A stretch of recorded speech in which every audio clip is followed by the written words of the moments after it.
Olá amigos, olá irmãos, tudo bem com vocês? Sejam todos muito bem-vindos a mais um momento de esperança. Hoje vamos refletir sobre o tema Adorando o Criador na beleza da sua santidade. Por favor, compartilhem esse vídeo com os seus amigos, porque este é um assunto imperdível. Meus amigos, a Bíblia nos diz no Salmo 96 e no verso 9 que todos devemos adorar ao Senhor. Isso está escrito no Salmo 96, verso 9, diz assim: Adorai o Senhor na beleza da sua santidade, tremei diante dele todas as terras.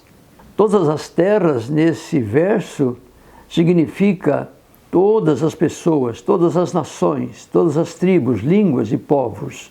Agora eu pergunto para vocês, todos os povos da terra adoram o Criador? Sim ou não? Se sim, ótimo. Mas se nem todos adoram o Criador, por que não adoram? Deus, através da sua palavra, nos responde a essa pergunta. Porque nem todos adoram a Deus. Eu quero que vocês leiam comigo o que está escrito no livro de Romanos, no capítulo 1, verso 22 e 25. No verso 22, está escrito assim: dizendo-se sábios, tornaram-se loucos.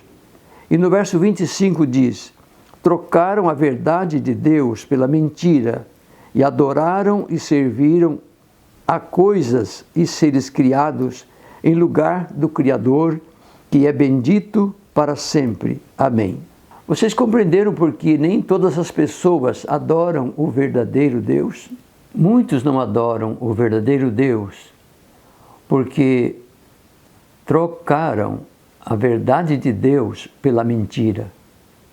Muitas pessoas, ao invés de adorarem a Deus, o Criador dos céus e da terra, o Criador do universo, adoram a criatura, adoram coisas que existem na natureza.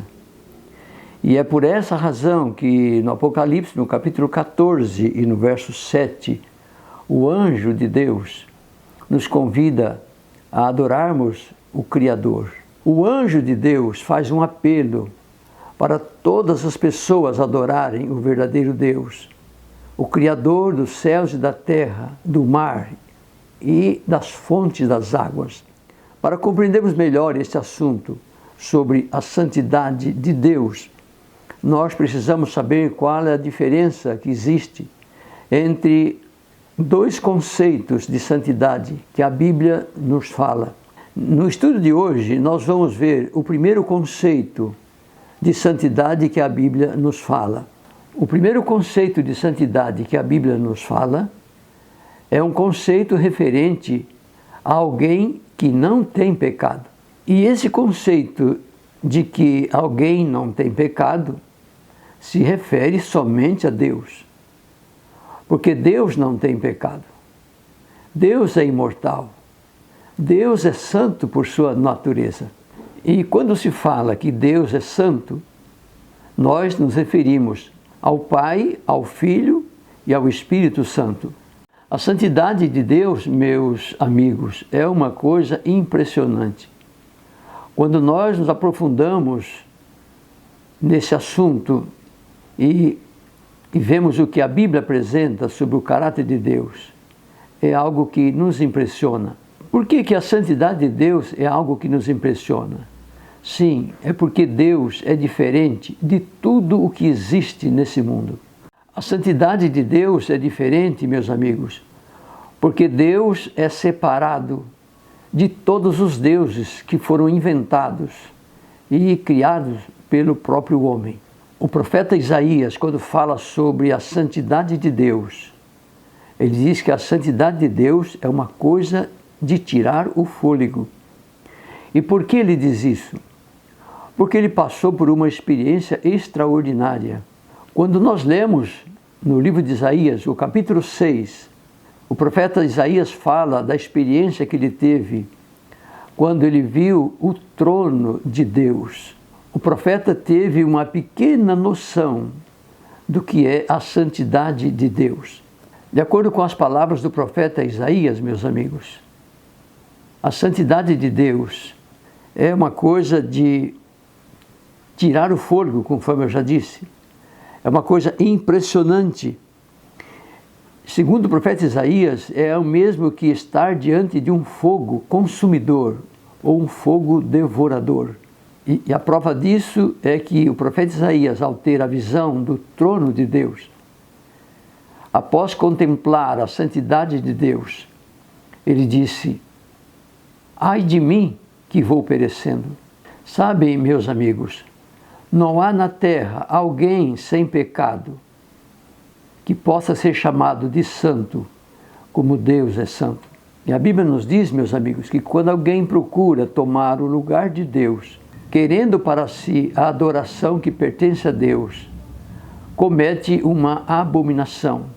Dizer que um ser humano pode ser adorado como Deus, fazer isto é cometer o pecado de blasfêmia, porque ninguém na terra deve ser adorado como o verdadeiro Deus.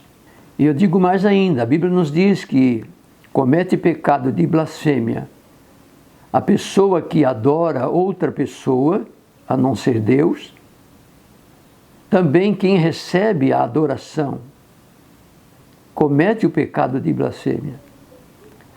Então, é uma coisa muito séria isso que a Bíblia nos diz. Quando alguém adora um ser humano, comete pecado de blasfêmia. Mas o ser humano que recebe também a adoração, comete o mesmo pecado. A Bíblia nos diz que Deus, o Criador dos céus e da terra, é o único que deve ser adorado. No Evangelho de João, no capítulo 4, no verso 23, a Bíblia nos ensina que nós devemos adorar a Deus em espírito e em verdade. E ao concluir essas considerações sobre a santidade de Deus, o apelo que eu faço para você, meu amigo e minha amiga, é que você continue adorando sempre o verdadeiro Deus. E se você que me assiste, que me assistiu, ainda não adora o verdadeiro Deus, tome a decisão de adorar somente o Criador dos céus e da terra, do universo. O Deus que nos criou, o Deus que nos remiu com a sua morte lá na cruz. E agora eu te convido para adorarmos a Deus através de uma oração. Aí onde você está, feche os olhos e vamos falar com Deus através da oração. Amado Deus, querido Pai Celestial, obrigado, Senhor, pelo privilégio que temos de te adorar por tudo o que Tu és. Tu és o Criador dos céus e da terra, do mar e das fontes das águas. Tu és o nosso Criador e o nosso Redentor também. Muito obrigado pelo privilégio que temos de te adorar em espírito e em verdade. Aceita, Deus querido, a nossa adoração. Aceita a nossa entrega, a nossa vida, os nossos dons, nossos talentos, tudo que nós temos e somos. Nós consagramos ao Senhor para a tua honra e para a tua glória. Concede-nos o teu Espírito Santo para sempre nos guiar na verdade. Querido Deus, perdoa nossos pecados, perdoa nossas faltas, nos ajude a caminhar sempre ao teu lado, nos preparando para a volta de Jesus, que logo virá para buscar os seus filhos. Por favor, aceita-nos. Nós oramos no nome de Cristo. Amém.